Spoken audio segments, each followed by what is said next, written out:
I'm kidding. I'm kidding. I am mostly kidding. What is going on, guys? It's your boy, Mammalboy, back with another video. Yes, I understand the background makes me look like I'm going to tell you that intermittent fasting is the only diet that works, essential oils cure cancer, and then link you down into my description for a discount code to CBD oil. Just bear with me. Two things before we get into this video. One, I'm not going to do the normal New Year's resolution thing where I try and give you an unrealistic amount of motivation through a carefully crafted 5-minute speech with perfect motivational music and crisp B-roll about how you're a special snowflake and the universe is going to align for you to make things happen, and then ultimately watch you drop your resolution faster than a fat kid on a seesaw. And secondly, I'm not going to do the normal fitness community thing where I tell you you're a piece of shit and you have zero willpower, and that's why you can't get anything done. Who's gonna carry the boats and the logs? Who's one more to carry the boats? Behavior change is difficult, or I should say, behavior change is difficult if you go about it in the wrong way. And unfortunately, I think whenever advice is given in this area, whether it's videos or articles, it's always geared towards motivation. You know, motivation is the key to your success. Motivate, motivate, motivate. That is what it's all about! For whatever reason, we completely ignore an area of study that has legitimate answers to our questions when it comes to New Year's resolutions. And surprise, surprise, it's right in the name. So instead of going for that sick, nasty, motivational pump, we're just gonna science the shit out of this and just get right down to what actually works for the majority of people and take all the emotional nonsense out of the equation. So the first curveball behavior change theory we'll throw at you is motivation and willpower. Absolute dog shit for getting things done. What?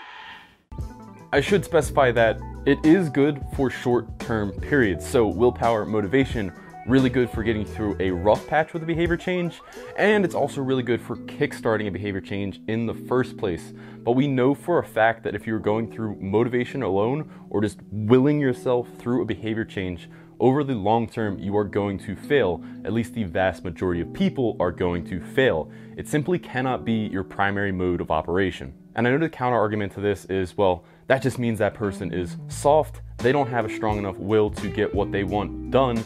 Look at people like Brian Alshu, look at David Goggins, look what they have done through their work ethic alone. And still I say, no, I don't say this to be mean, but you are not Brian Alshu, you are not David Goggins. They are an exception to the rule, not the status quo. We have the research that motivation for the vast majority of people will not work to make a behavior change stick. So looking at Brian Alshu and looking at David Goggins and saying they did it is not the same as having the research to say the vast majority of people didn't.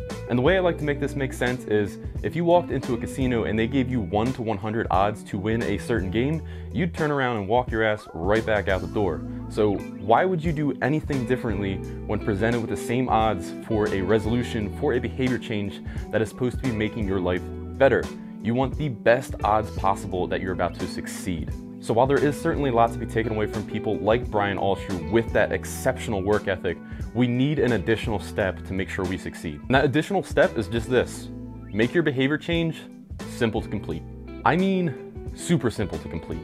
I mean, so painfully easy to complete that you're not even sure this qualifies as a behavior change anymore. I mean, so painfully easy that your wife could divorce you today, move in with your childhood best friend to the house that you used to own, and on your way to the courthouse to lose custody of your kids, you get absolutely shit mixed by a truck. And as you're laying there in your hospital bed, about to pass out, with your broken bones and your crushed spirit, you still have the energy left to ring the nurse to bring you a glass of water, because it's 2020, and you promised yourself a glass per day, goddammit.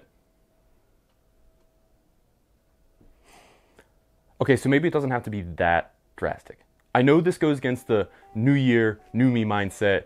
You're feeling super hype, you want to go full send mode and just take over the world, but this is legitimately how everyone screws up their resolution. They make a goal that they can only complete when their motivation is unrealistically high, and as soon as it comes back down, and it always does, they fail. We get caught in this constant cycle of motivation is really high, and we're doing great with our resolution for 2 weeks, and then it comes crashing back down, and we're off our resolution for a few months.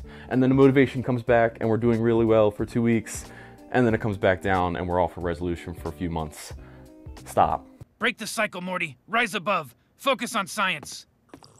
The problem here is not that you are weak-willed. The problem is not that you have a lack of motivation or whatever else cliche Instagram motivation expert 5632 has told you. The problem here is that your behavior change is too difficult out the starting gate. Start really, really small. You're shooting for the behavior change equivalent of a layup. Once you establish that really easy behavior, then you add to it. The easiest example I can give for this is a fitness one, where someone wants to start coming to the gym for the new year, so basically everyone. And instead of telling them to jump into some crazy dude on the internet's workout routine, I'd simply tell them to dedicate themselves to coming to the gym once a week. If you prove to yourself that you can come to the gym once a week for an extended period of time, add a day. If that works out, add another. You see how this naturally progresses itself. You don't just go from nothing to 5 days per week and expect it to work out. Expecting to go from not working out at all to working out to the same degree as a professional in the industry is insanity, yet people try it every single year. And I get why people go for this method. It's exciting, it's stimulating, but it doesn't work. Going for these super simple progressive steps works, but it's boring. If you want the behavior change to stick, you are going to have to deal with that fact that it's going to be slow.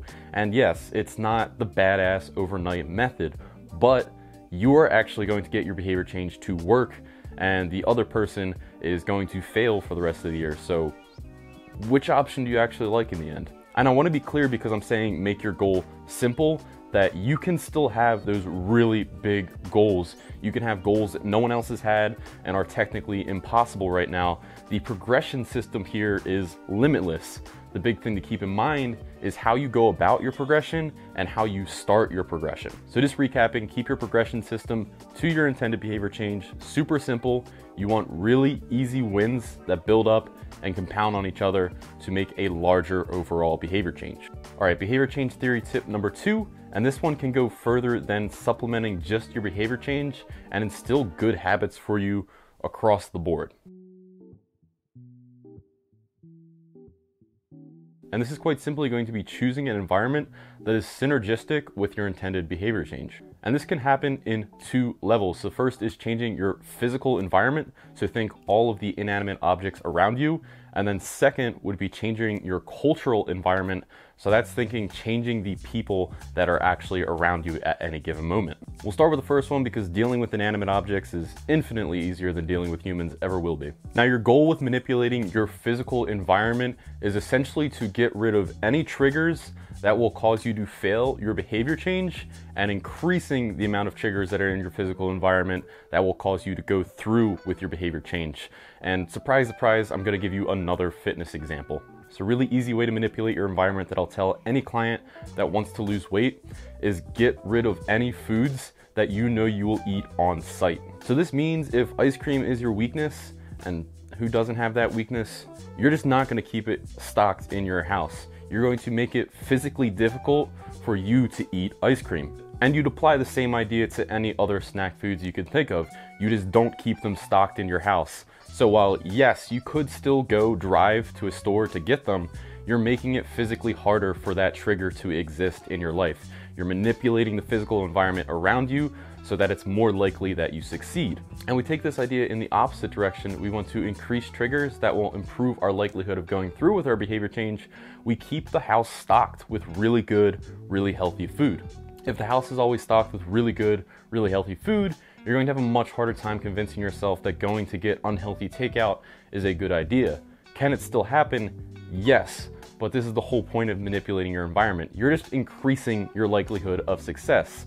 It's not going to be perfect. You're not going to be able to stop all the triggers from happening, but it's improving your likelihood of success. So that's physical environment. Let's deal with those annoying buggers, those humans.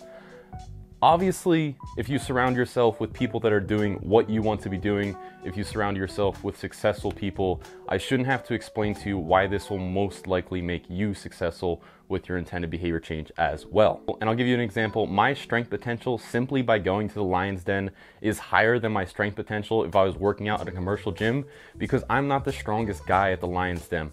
I'm constantly surrounded by people lifting more than me, which pushes me to be better and also shows me that lifting more is possible. If If I was at a commercial gym, I'd more likely than not be the strongest guy there, and I'd be able to get complacent with my strength progress. I'd be able to chill around on the squat rack, giving out advice, not worrying that my squat isn't really improving because I'm already the strongest guy there. So literally just by being in the lion's den, I am making myself stronger.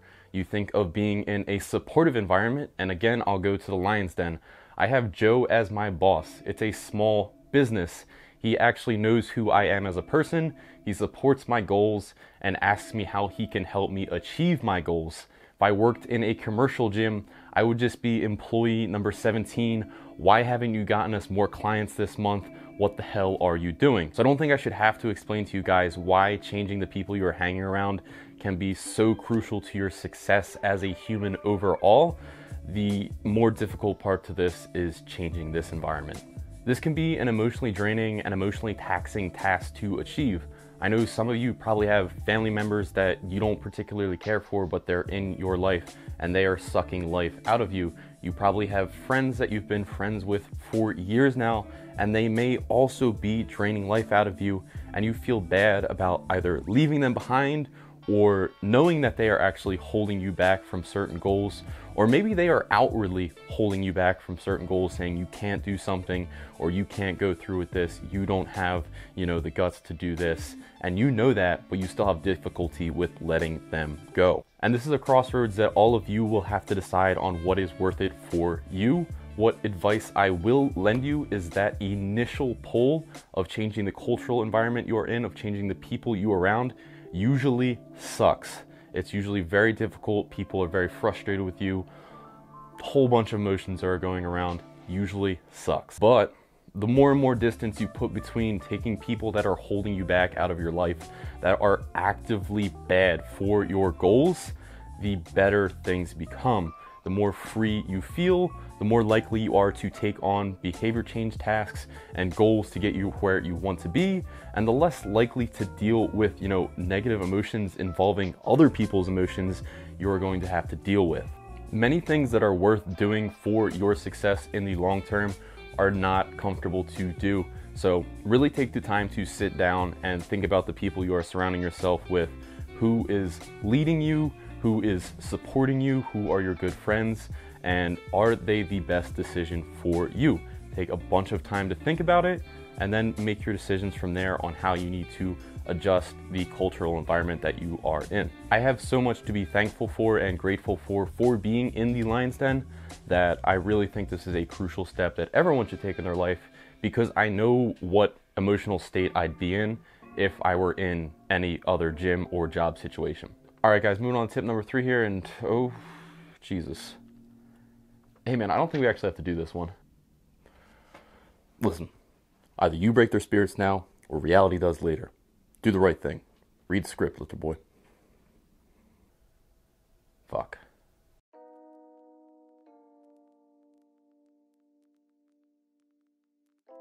All right, so in the nicest way I can possibly put this, you're gonna fuck this up.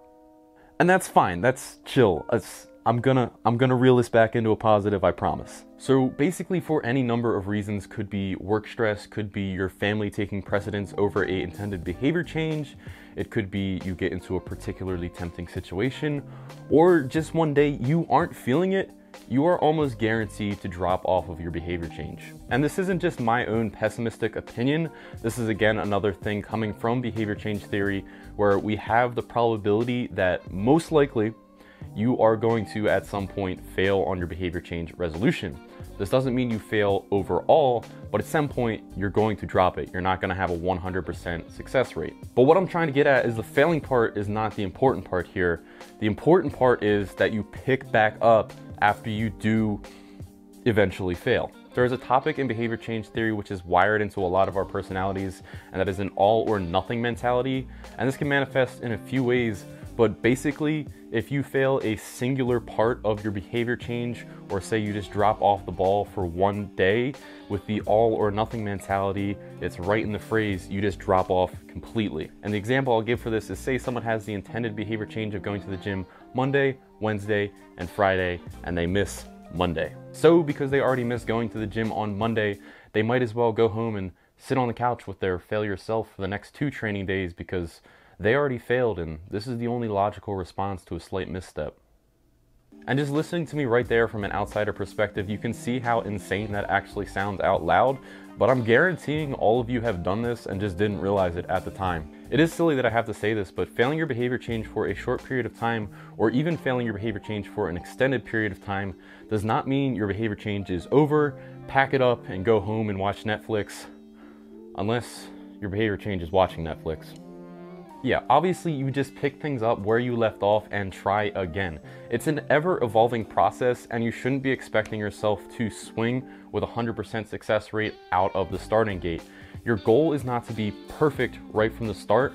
Your goal is to get a little bit better every time you try. And I know some of you are sitting there right now going, Matt, you are insulting the hell out of our intelligence, but this is genuinely a big problem with a lot of people and behavior change, and I just think they don't realize it at the time. And combating it is just being cognizant of the fact that this is a thing.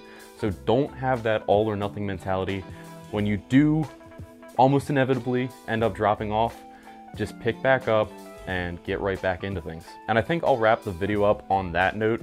Obviously, this isn't everything I could have talked about with behavior change.